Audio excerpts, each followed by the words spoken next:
गांव में बहुत ही अजीब सी बात हो रही थी, कुछ भूत प्रेत आत्माओं की। खासकर ये बात है गांव बरसापुर की, जहाँ एक अजीब सी औरत हर पूर्णिमा की रात प्रकट होती थी।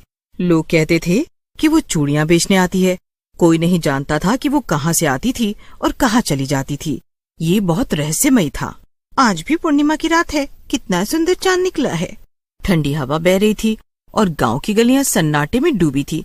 तभी गांव के चौक पर एक धीमी धीमी आवाज गूंजने लगी, चूड़ियां ले लो, सुहाग की निशानी, चमकती चूड़ियां। रामू, जो गांव का सबसे निडर युवक था, अक्सर अपने दोस्तों के साथ देर रात तक बाहर रहता था। उस रात भी वो अपने दोस्तों के साथ चौपाल पर बैठा था। वो उस औरत की कहानियों को महज अफवाह मानता था। उसने ठहाका लगाया और कहा, अरे भाई, ये सब बुड्ढों की बनाई कहानियां हैं। चलो जरा हम भी देख कर आते हैं। कितनी सुंदर और अच्छी चूड़ियां आई है बेचने। और ये इतनी रात चूड़ियां आखिर बेचता कौन है? उसके दोस्त थोड़े डरे हुए थे, लेकिन रामू की हिम्मत देखकर वो भी उसके पीछे पीछे चल पड़े। गांव के चौक पर पहुंचकर उन्होंने देखा कि एक दुबली पतली औरत सफेद साड़ी पहने सिर झुकाए बैठी थी। उसका चेहरा ढका हुआ था और वो लकड़ी की एक टोकरी में रंग बिरंगी चूड़ियां रखे बैठी थी। ओ चूड़ियां बेचने वाली, ये सुहाग की चूड़ियां हमें भी दिखा जरा, देखे तो तेरी चूड़ियां सच में अच्छी हैं या बस नाम की हैं? औरत ने धीरे से सिर उठाया। वो धीमे स्वर में बोली, हर किसी के नसीब में ये चूड़ियां नहीं होती, लेकिन तुम्हें चाहिए तो ले लो। अच्छा, ऐसा भी है क्या? चलो, तुम अब इतने प्यार से बोल रही हो तो मैं भी ले ही लेता हूँ कुछ चूड़ियां। इधर लाओ टोकरी। 2-3 तरह की चूड़ियां देखने के बाद उसकी नजर एक हरी चूड़ी पर पड़ती है और वो एक हरी चूड़ी उठा लेता है। ये कितने की है चुड़ैल? मेरा मतलब चूड़ियां बेचने वाली। उफ, ये मेरी जुबान भी ना कहीं भी कुछ भी बोलने लग जाती है। चलो जल्दी से बता दो कितने की दी ये चूड़ियां। तभी वो औरत उसको घूर कर देखती है और फिर हल्की सी मुस्कान देते हुए बोलती है, कोई बात नहीं साहब, गलती इंसानों से ही होती है। वैसे इसका मूल्य तो तुम्हें कल पता चलेगा। रामू ने पैसे उसकी ओर बढ़ाए, लेकिन जैसे ही उसके हाथ औरत के हाथ से छुए, उसे एक ठंडी सनसनाहट महसूस हुई। ऐसा लगा जैसे बर्फ के टुकड़े पर हाथ रख दिया हो। उसने झट से हाथ खींच लिया, लेकिन हरी चूड़ी पहले ही उसकी कलाई में आ चुकी थी। रामू के दोस्तों ने जब रामू के हाथ में चूड़ियां देखी तो वो बहुत डर गए, क्योंकि रामू ने वो चूड़ियां अपनी माँ के लिए लिए थे। रामू के दोस्त डर कर बोलने लगे, चल भाई रामू, ये जगह अच्छी नहीं लग रही। तुझे मजाक करना था, तूने वो कर लिया। अब डर लग रहा है। हाँ भाई, सही बोल रहा है। यहाँ कुछ अजीब लग रहा है। अरे डरपोको, देखो मुझे नहीं पता था तुम इतने डरपोक हो। देखो कुछ नहीं हुआ, ये सब बकवास है। तुम इससे क्यों डर रहे हो? हम घर जा रहे हैं, तुझे चलना है तो चल, क्योंकि यहाँ अब कोई नहीं रुकेगा। अच्छा चलो घर चलते हैं, गुस्सा मत करो, मैं भी चल रहा हूँ घर तुम लोगों के साथ। हाँ, अब चुपचाप सब अपने घर जाकर आराम करो। आज के लिए बहुत हुआ ये सब। इसके बाद रामू और उसके दोस्त अपने अपने घर चले गए। रामू की माँ बाहर आई तो उन्होंने उसकी कलाई में बंधी हरी चूड़ियां देखी और घबराकर पीछे हट गयी। रामू, ये तूने कहाँ से हरी चूड़ियां ले ली और तूने ये चूड़ियां क्यों पहन रखी हैं?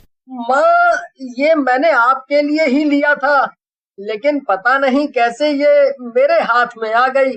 अभी तो नींद आ रही है, लेकिन कल सुबह मैं इन्हें उतार दूंगा, तब आप ले लेना। ये तूने उस औरत से लिया है जो पूर्णिमा की रात को निकलती है चूड़ियां बेचने? हाँ माँ, वहीं से लाया हूँ। बेटा, ये चूड़ी इसे फेंक दे अभी के अभी। ये बहुत अशुभ है, इसको खुद से दूर कर दे बेटा।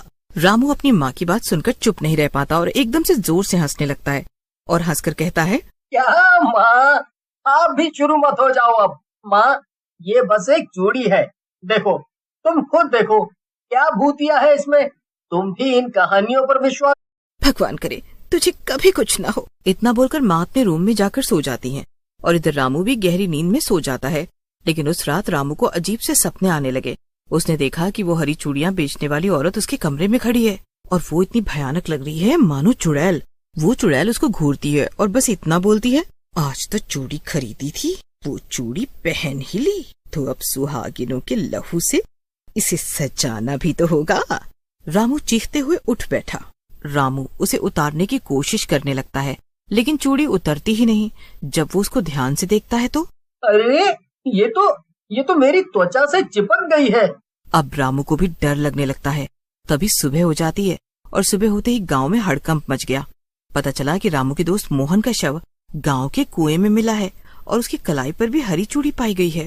रामू भी कल रात ऐसी चूड़ियां पहनकर घर आया था। गांव के बुजुर्गों को पता चला कि ये उसी श्रापित चूड़ियां बेचने वाली का काम है। तो रामू कहाँ है? उसको बुलाओ, हम उससे कुछ पूछना चाहते हैं। रामू की माँ जल्दी से रामू को बुजुर्ग लोगों के पास ले जाती है। वो रामू को बुलाते हैं और पूछते हैं, रामू घबराओ मत, हमें बताओ क्या तुमने उससे चूड़ियां ली थी? पहले तो रामू बहुत डरता है, लेकिन फिर डर के मारे रामू सब कुछ सच सच बता देता है। लोग मुखिया की बात सुनकर गांव के सबसे बुजुर्ग व्यक्ति दादू बाबा को बुला लाते हैं। उन्होंने एक गहरी सांस ली और कहा, आपको क्या लगता है ये उसी का काम है ना? हाँ वही है ये। वो तो एक आम औरत थी बाबा। नहीं बेटा, वो औरत नहीं है, वो एक चुड़ैल है।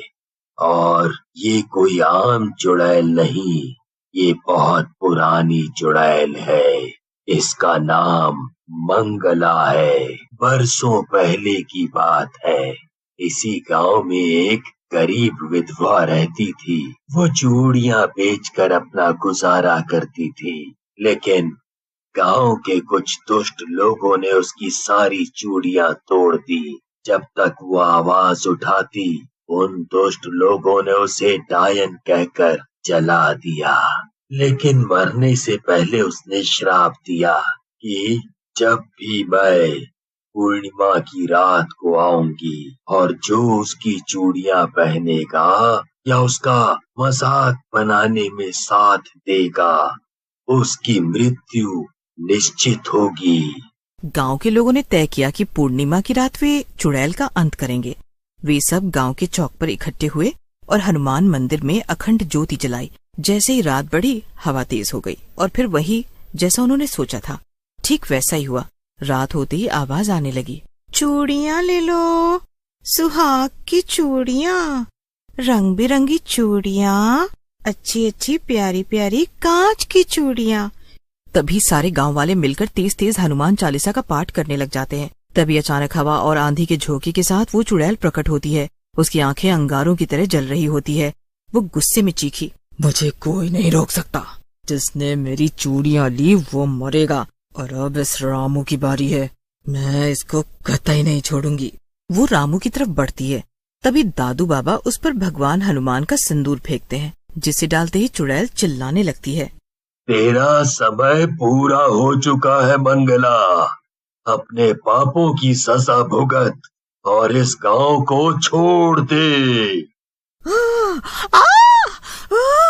नहीं। दादू बाबा चुड़ैल पर और सिंदूर फेंकते हैं। जैसे जैसे वो सिंदूर चुड़ैल पर पड़ता है, वो दर्द से चीखने लग जाती है और उसका शरीर जलने लग जाता है और कुछ ही पलों में वो राख में बदल जाती है। रामू की कलाई से चूड़ी टूटकर जमीन पर गिर जाती है और फूट जाती है और साथ ही वो धुएं में बदल जाती है। गांव वाले राहत की सांस लेते हैं। उसके बाद गांव में कभी भी चुड़ैल नहीं आती, लेकिन लोग आज भी पूर्णिमा की रात चौक पर जाने से डरते हैं और कहते हैं, अगर ध्यान से सुना जाए तो हवा में अब भी एक धीमी सी आवाज गूंजती है, चूड़ियां ले लो, सुहाग की चूड़ियां।